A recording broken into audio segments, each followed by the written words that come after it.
নমস্কার বন্ধুরা, ভাজরি মান্না কিচেনে তোমাদের সবাইকে স্বাগত। চলে এলাম আর একটা নতুন রেসিপি নিয়ে। আমার আজকের রেসিপি ফ্রায়েড চিকেন কারি মশলা। এইটা তোমরা তো অনেক রকম করে বানাও, এইভাবে একবার বানিয়ে দেখো, খুব সুন্দর খেতে হয়। এটা তোমরা লুচি, পরোটা, ভাত, পোলাও, ফ্রাইড রাইস সব কিছু দিয়ে খেতে পারবে।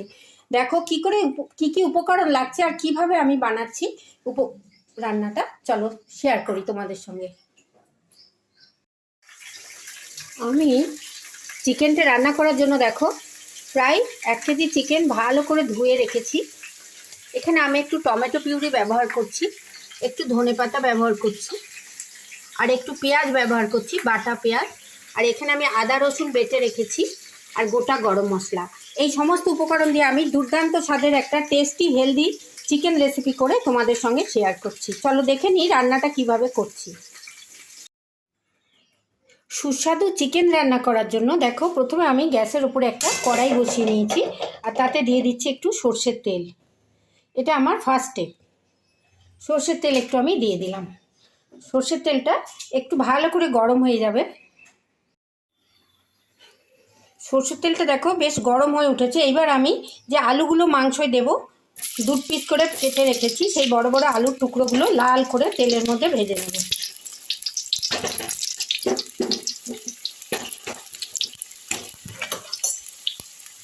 দেখো আলুগুলো আমি তেলের মধ্যে দিয়ে দিলাম, এটাকে আমি খুব ভালো করে লাল করে ভেজে নেব।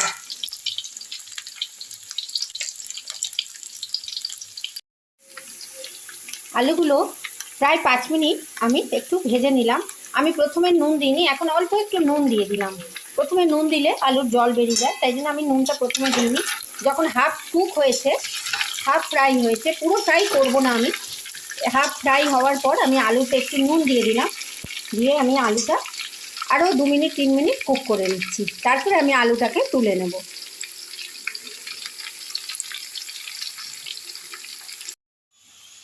আলুটা আমি 60% কুক করে একটা কন্টেনারে তুলে নিলাম।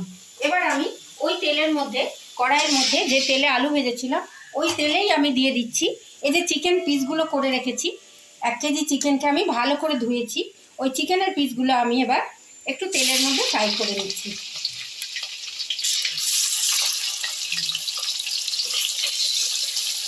চিকেনের পিসগুলো ফ্রাই করলে দেখতেও খুব সুন্দর হয়, খেতেও সুন্দর হয়। আর চিকেনের যে জুসটা সেটা তেলের মধ্যে চলে গেলে পরে যখন চিকেনটা রান্না করব তখন ওটা খুব জুসি হয়, চিকেনের ফ্লেভার থাকে। আমি সব চিকেনগুলো একটুখানি ফ্রাই করে নিচ্ছি। আমি চিকেনে এখনও নুন হলুদ কিছুই দিইনি, শুধু চিকেনটাকে ফ্রাই করে নিচ্ছি। এটাকেও আমি 60% ফ্রাই করব, পুরো কুক করবো না, তাহলে তার মধ্যে গ্রেভি ঢুকবে না।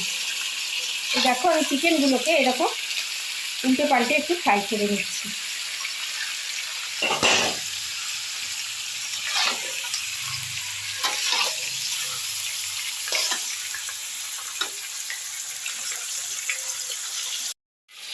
দেখো চিকেনটা আমার 50% ভাজা ভাজা হয়েছে, আমি পুরোটা ভাজবো না, সব চিকেনগুলো একটু ফ্রাই হয়ে গেছে। এই পর্যায়ে আমি চিকেনগুলোকে একটু তুলে নিচ্ছি, এর বেশি কুক আমি করছি না।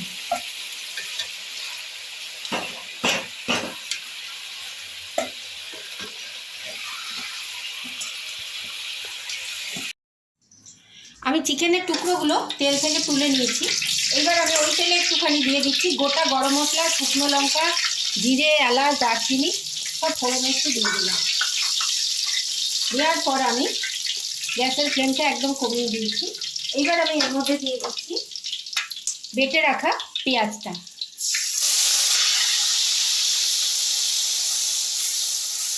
পেঁয়াজটা আমি একটু ভালো করে কুক করে নেবো। আমি যেহেতু চিকেনটা তেলের মধ্যে ফ্রাই করেছি, চিকেনের জুস ফ্লেভার সব তেলের মধ্যেই আছে, চিকেনটা খেতেও খুব সুন্দর হবে। এটা ফ্রাইড চিকেন কারি। দেখো আমি পেঁয়াজটা একটু দিয়ে দিয়েছি, পেঁয়াজটা একটুখানি ভাজা ভাজা হবে, আমি গ্যাসের ফ্লেমটা কমিয়ে দিচ্ছি। এইবার আমি এই যে চিকেনটা ভেজে রেখেছি, এর উপরে এটাকে এবার আমি একটু দই দিয়ে দিলাম, এর উপরে একটু টক দই দিয়ে দিলাম।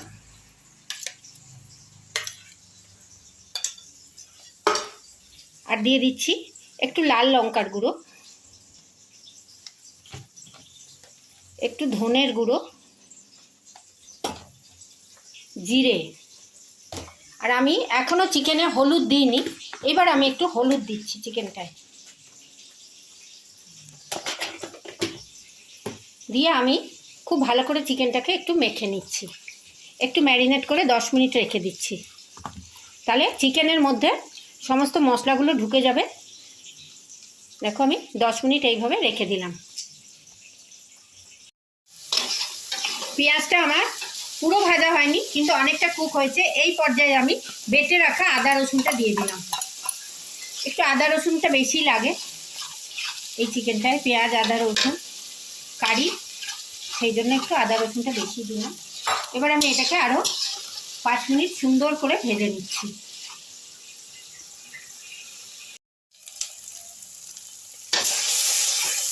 আমার আদা রসুন পেঁয়াজ তিনটে একটু তেলের মধ্যে আমি কষে নিলাম 5 মিনিট। দেখো তেল একটু একটু ছাড়ছে। এই পর্যায়ে আমি দিয়ে দেবো একটু বেটে রাখা tomato puree. Tomato puree chicken কারিতে দিলে টেস্টটা খুব ভালো হয়। দেখো আমি একটু টমেটো পিউরি দিয়ে আবার আমি এটা একটু কষে নেব 5 মিনিট। টমেটো পিউরি আদা রসুন পেঁয়াজটা।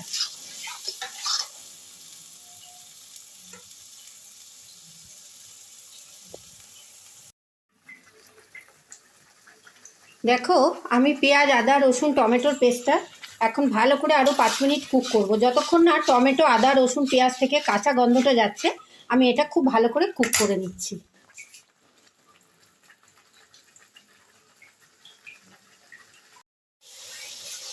আমার টমেটো পিউরি পেঁয়াজ রসুন আদা দেখো খুব ভালো করে কষা হয়ে গেছে। এবার মশলাটা থেকে জল ছাড়ছে। এই পর্যায়ে আমি ভেজে রাখা চিকেনের টুকরো যেগুলো আমি ফ্রাই করে রেখেছি সেইগুলো সব আমি দিয়ে দিলাম। দিয়ে এবার আমি মশলার সঙ্গে চিকেনগুলোকে ফ্রাইড চিকেনগুলোকে একটু ভাজা ভাজা করব। আমি কিন্তু চিকেনে আগে নুন দিইনি, এই পর্যায়ে আমি একটু নুন দেবো। এবার আমি একটু আন্দাজ মতো নুন দিয়ে দিলাম। এছাড়া সমস্ত গুঁড়ো মশলা আমার দেওয়াই আছে। এইবার আমি চিকেনের সঙ্গে মশলাগুলোকে খুব ভালো করে কষে নেব। প্রায় 5 মিনিট ধরে এটাকে কষতে হবে। এখন আমি এই পর্যায়ে জল দেব না, কেননা চিকেনের সঙ্গে যে মশলাগুলো আছে ওগুলো আগে ভালো করে কুক হবে, চিকেনের সঙ্গে ঢুকে যাবে চিকেনের মধ্যে, তারপরে আমি জলটা দেব। দেখো এইভাবে এবার আমি এটাকে 5 মিনিট মশলার সঙ্গে চিকেনগুলোকে ফ্রাই করে নেব। এবার আমি দিয়ে দিচ্ছি কড়াইতে একটা ঢাকা। 5 মিনিট পর আমি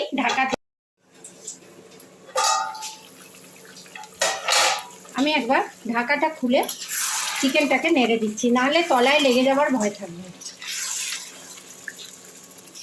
দেখো মশলার সঙ্গে চিকেনটা খুব সুন্দর ভাজা ভাজা হয়ে এসছে, আর একটু কষা হবে। এই পর্যায়ে আমি আরেকবার ঢাকা দিয়ে দিলাম। এবার আমি ঢাকাটা খুলে 4 মিনিট পর আমি ঢাকাটা খুললাম। মোটামুটি চিকেনটা মশলার সঙ্গে কষা হয়ে গেল। এই পর্যায়ে আমি চিকেনটা ফ্রাই করাই আছে, গন্ধটাও খুব সুন্দর বেরিয়েছে। এরকম ফ্রাইড চিকেন কারি তোমরা ঘরে বানিয়ে দেখো, অনেকে তো অনেক রকম বানাও, এইভাবে একবার বানিয়ে দেখো, খুব টেস্টি এবং হেলদি হয়, খেতেও খুব সুস্বাদু হয়। এইবার আমি দেখো চিকেনটা সেদ্ধ হওয়ার জন্য একটু গরম করে রাখা জল দিলাম, যাতে চিকেনটা খুব ভালো করে সেদ্ধ হয়ে যায়। দেখো খুব ভালো করে জল দিয়ে আমি চিকেনটাকে এবার নাড়াচাড়া করে দিচ্ছি।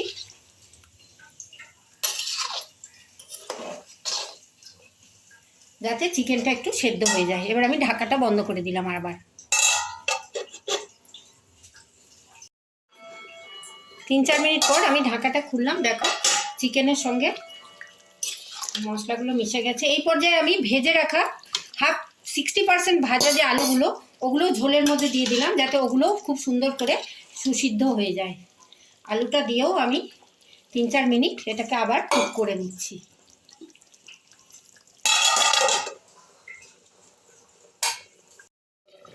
এবার আমি ঢাকাটা খুলে নিচ্ছি।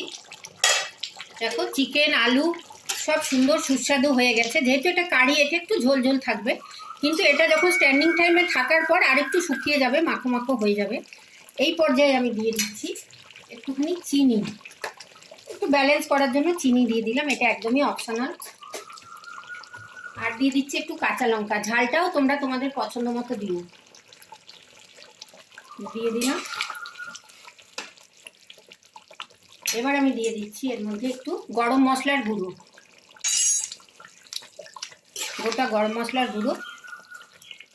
আর ওপর থেকে সাজাবার জন্য আমি একটু ধনে পাতা কুচিয়ে রেখেছি, দিয়ে দিলাম। দেখো কি সুন্দর দেখতে হলো, গন্ধটাও খুব সুন্দর বেরিয়েছে। এইরকম ফ্রাইড চিকেন কারি তোমরা ঘরে বানিও, এক একজন এক এক রকমভাবে চিকেন কারি বানাও। এই পদ্ধতিতে একবার বানিয়ে দেখো, খেতে খুব সুন্দর হয়, খুব দেখতেও সুন্দর হয়েছে, খেতেও সুন্দর হয়। দেখো এইবার আমি এটা ভালো করে নেড়ে নিলাম, দিয়ে স্ট্যান্ডিং টাইম 10 মিনিট এটা আমি কড়াইতে রেখে দেবো, তারপরে এটাকে আমি ঢেলে নেব। দেখো আলু চিকেন সব সুন্দর সেদ্ধ হয়ে গেছে। এবার আমি এটা 10 মিনিট স্ট্যান্ডিং টাইমে রেখে তারপরে এটা আমি ঢেলে নিচ্ছি। দেখো তৈরি হয়ে গেল আমার ফ্রাইড চিকেন কারি। এইভাবে তোমরা ঘরে বানিয়ে দেখো, সবাই তো এক একজন এক এক রকম বানাও, এই পদ্ধতিতে একবার বানিয়ে দেখো, খুব সুন্দর খেতে হয়। যদি আমার এই ভিডিওটা তোমাদের ভালো লাগে, অনেক লাইক শেয়ার কমেন্ট করো, সাবস্ক্রাইব করে বেল আইকন প্রেস করো, যাতে আমার সব ভিডিও তোমরা দেখতে পাও। কোন বন্ধু কোথা থেকে দেখছো জানাতে ভুলো না। প্রতিদিনের মতো তোমরা কমেন্ট করে আমাকে জানিও। সবাই খুব ভালো থেকো, সুস্থ থেকো। ধন্যবাদ।